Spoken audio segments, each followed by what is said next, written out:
Twitter's tricky timing problem. Lawsuit reveals back channel with CDC to coordinate censorship. I had the sneaky suspicion that this was happening. I pretty much knew it was happening. And I wouldn't be surprised if other popular platforms such as Facebook and especially YouTube, which my old channel got deleted from, because of the stuff that I was saying about stupid 19.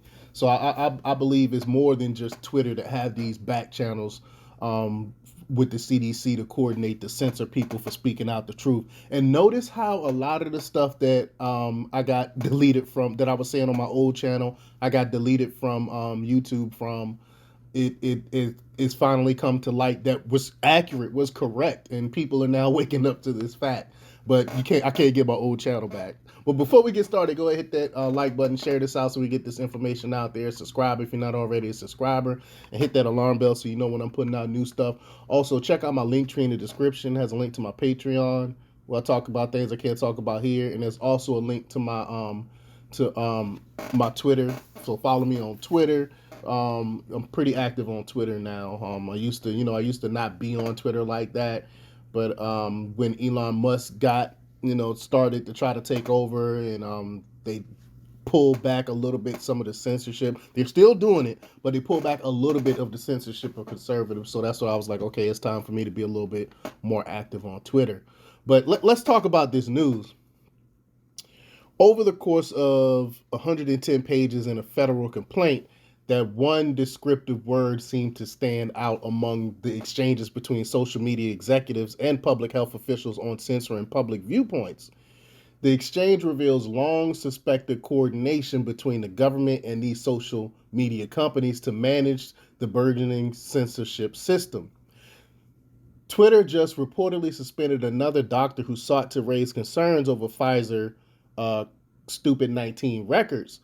Former New York Times science reporter Alex Berenson is also suing Twitter over his suspension after raising dissenting views to the CDC. In the meantime, Twitter is rolling out new procedures to combat, quote, misinformation in the upcoming elections, a move that has some of us skeptical, and I'm definitely one of them. The recently disclosed exchange between defendant Carol Crawford, the CDC's chief of digital media, revealed a back channel with Twitter and other companies to censor, quote, unapproved opinions on social media. So your opinions have to be approved now. It have to be approved by the overlords. The quote tricky part may be due to the fact that during the week of March 25th, 2021, then CEO Jack Dorsey was testifying on such censorship before Congress and insisting that, quote, we don't have a censoring department. So who are the ones that's censoring then? That's my question. It seems that any meeting on systemic censorship with the government would have to wait until after Dorsey denied that such um, system. So I'm struggling today. I apologize. Such censorship. The exchange is part of the evidence put forward by leading doctors who are allegedly a systemic private government effort to censor dissenting scientific or medial views. The lawsuit filed by Missouri and Louisiana was joined experts, including doctors Jayanta Bayakakara. Sorry, I apologize. I chopped up your name, Doc. But from Stanford University, and Martin Kulldorff. That's from Martin is from Harvard.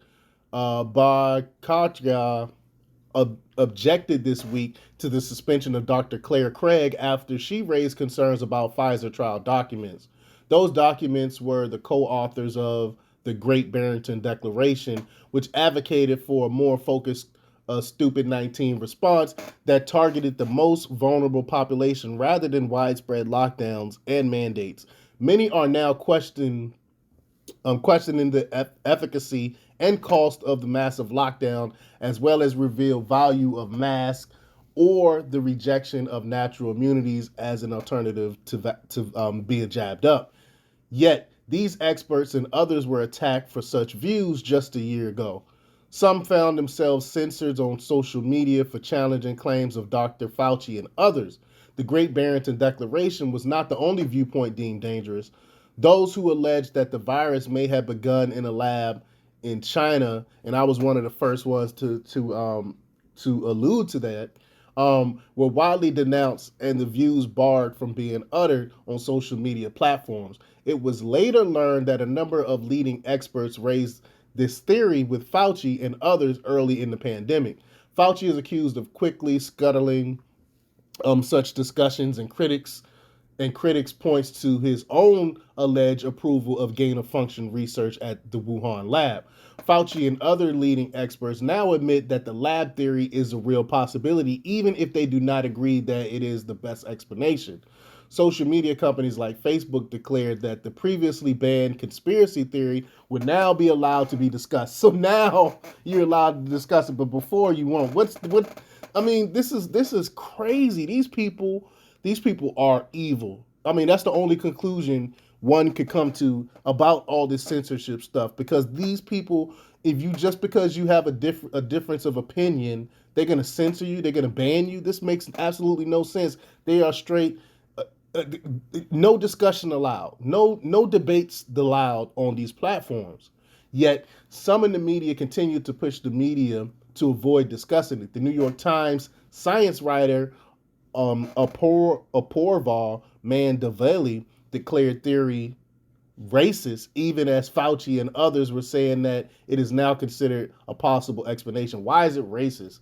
Because we believe it came from a certain lab. It doesn't. I mean, if we believed it came from the United States per se, would that be racist because we believe that? No, it's what we're following the evidence. It has nothing to do with race. They quick to throw the racist tag on someone because they have a difference of opinion. It's a way to try to shut down discussion.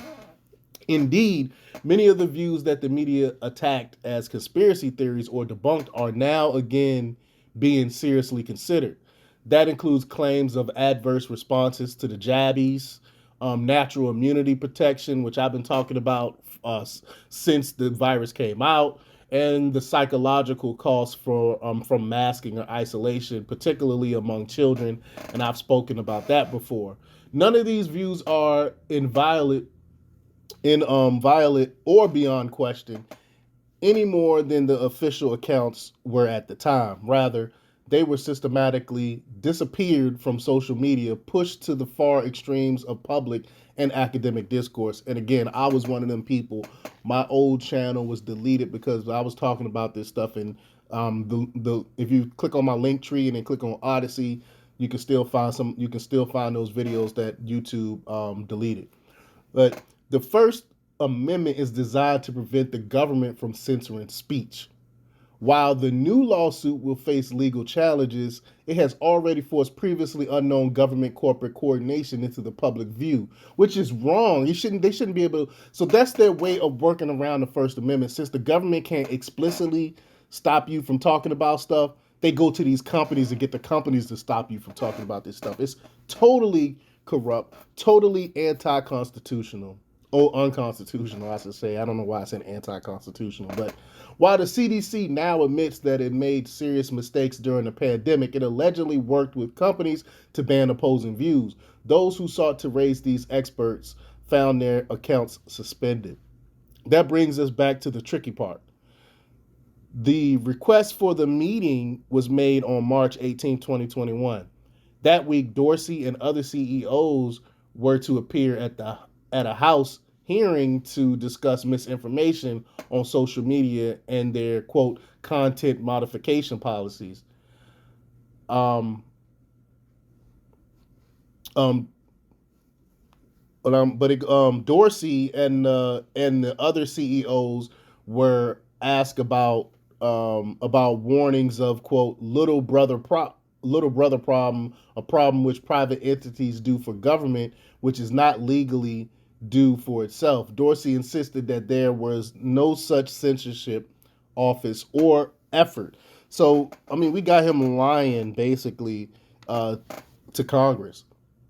The new lawsuit sheds new light on the testimony It now appears that the CDC was actively feeding disapproved viewpoints to these companies, including a list of tweets that the CDC regarded as misinformation. In one email, Twitter senior manager for public policy Todd O'Boyle asked Crawford to help identify tweets to be censored and emphasized that the company was, quote, looking forward to setting up regular chats. I mean, so what is this then? If it's not a censorship a board or whatever, what are they then? Facebook also received lists of offensive posts to be dealt with.